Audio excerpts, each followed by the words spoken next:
Van de media kwam de Doch het Verdient Dwarp trailer on op camping De Vier Elementen in Gerkesklooster. Het dorp dat als eerste 5 keer een jaar de televisie maakt. Doch het Verdient Dwarp is vanwege het succes van Feline hier de komende 14 weken weer te zien. Er zijn een aantal dingen hoors. Om te beginnen hebben we 3 prijzen. Vrienden die maar 1 van €10.000 beschikbaar steld door het Oranjefonds. Dit hier 3. Zo'n heel voor de eerste prijs, 4 voor de tweede prijs, 2 heel voor de derde prijs. We hadden jury uitrijden, net 3, maar 4 mensen die het heel goed daar binnen, heel transparant werkje. Ik wil wat het verschil met Vlietend hier. En de grootste verhoring is dus dat we net alleen meer medisch uitsturen tussen jou van 4 en 4. Maar dat we in de carousel komen, dus dat het programma Jongens tussen jou wat zien en zien echt te zien is. Wat kunnen we van Gerkesklooster verwachten? We hebben bijvoorbeeld een uitdaging. Bijvoorbeeld wie heeft de grootste voet? Die hebben wij hier in het dorp. En dan vragen we in Friesland van wie heeft er een nog grotere voet.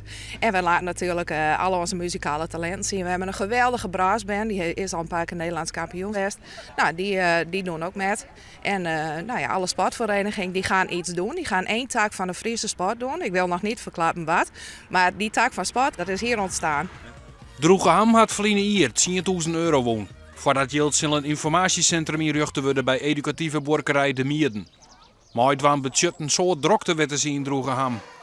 Gelukkig weer nummer 5.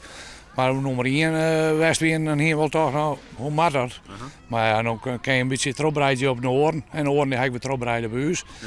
Nou ja, en het is hartstikke mooi. Maar het leeft heel lang. En ja, de meesten die al je meidingen hadden, die ben al je enthousiast. Nou ja, dat je er een prijs moet hadden, dat is heel dag op je toppie, hè? Ja, zo is toch? Ja. Na 20 uitstuurings weten we Hokkerdwarp het meest creatieve tv-dwarp van 2012 is.